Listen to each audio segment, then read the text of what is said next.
মৃত্যুর সময় শয়তান মানুষকে কি বলে? প্রিয় দর্শক, শয়তান বনি আদমের দিন ও ঈমান সহ সর্বক্ষেত্রে আল্লাহর কাছে চ্যালেঞ্জ করে আসা এক প্রকাশ্য শত্রু। সে প্রতি মুহূর্তে বনি আদমকে পথভ্রষ্ট করার ষড়যন্ত্রে লিপ্ত আছে। সে তার কার্যক্রম পরিচালনার জন্য মানুষের গাফিলতি, অসচেতনতা, বিপদাপদ, দুর্যোগ ও দুর্বল মুহূর্তগুলোকে কাজে লাগায়। সুতরাং মৃত্যুর মতো কঠিন ও বিভীষিকাময় মুহূর্তে সে তাকে পথভ্রষ্ট করার প্রাণান্তকর চেষ্টা করবে, তা খুবই স্বাভাবিক।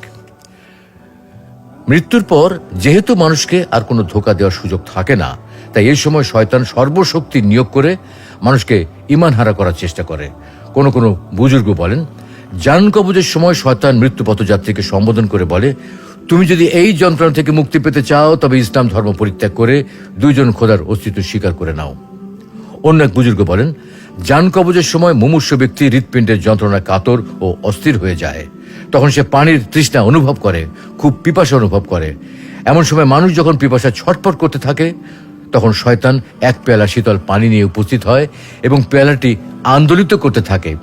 অধিকাংশ সময় পিপাসায় কাতর ব্যক্তি ভুলবশত শয়তানের নিকট পানি চায়। উত্তরে শয়তান বলে, তুমি যদি বলো এই বিশ্ব জগতের কোনো প্রতিপালক নেই, তাহলে তোমাকে আমি এই পানি পান করতে দেব। এতে বান্দা যদি কোনো উত্তর না দেয়, তখন শয়তান পুনরায় তার নিকট বসে পানির পেয়ালাটা নাড়াচাড়া করতে থাকে।